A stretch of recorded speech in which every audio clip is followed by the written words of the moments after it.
Kayo po ba mga bossing ko ay isa sa mga lagi namumblema tungkol sa usapin ng pera?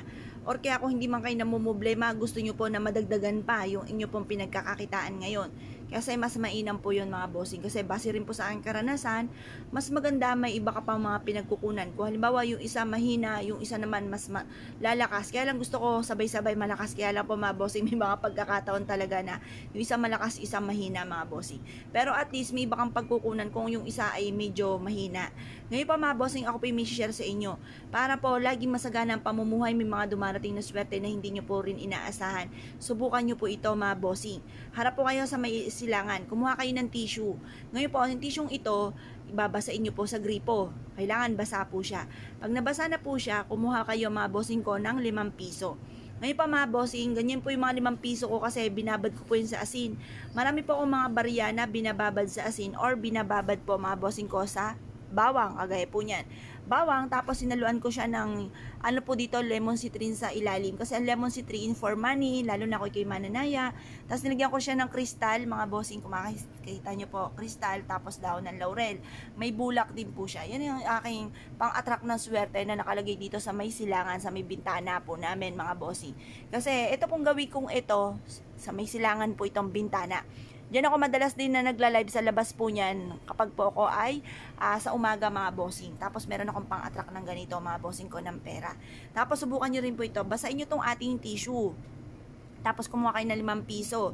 Kung ano 5 piso, pwede rin naman ng 20 or kaya po yung piso.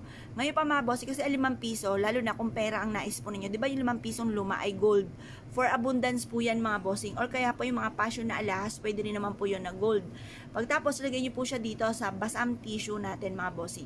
Tapos magwi-wish ka, sabihin nyo po, sa pamamagitan nito ay magtutuloy-tuloy ang pasok ng swerte.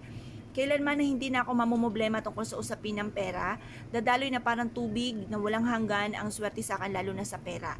Mapuputos ang aking pitaka sa dami ng pera nito. Yung mga ganun mga boss, lahat ng mga magaganda na gusto nyo sabihin, sabihin nyo na. Magkakaroon ako ng malaking bahay, magkakaroon ako ng sasakyan, magkakaroon ako ng negosyo na dito na ako yayaman, magkakaroon ako ng, basta kung ano po yung lahat ng nais po ninyo. Or kaya, single ka, gusto nyo na maka-attract ng swerte, pwede rin po ito. Pangkalahatan po ito mga bossing. Pero syempre, ang pinakamayor nito ay pera. Pera po ang pinaka-the best dito. Babasain nyo po itong tissue ha, mga bossing.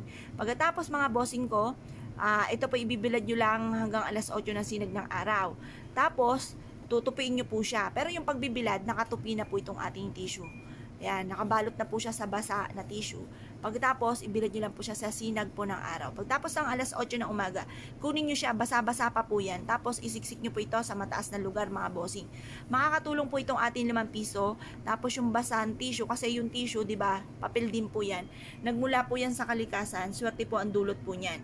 Tapos, itong ating barya, ang barya ay metal, mas magiging fighter kasama ng buhay, at ang kulay niya ay gold, gold for abundance. Ang bilog para mabilis gumulong ang magandang kapalaran.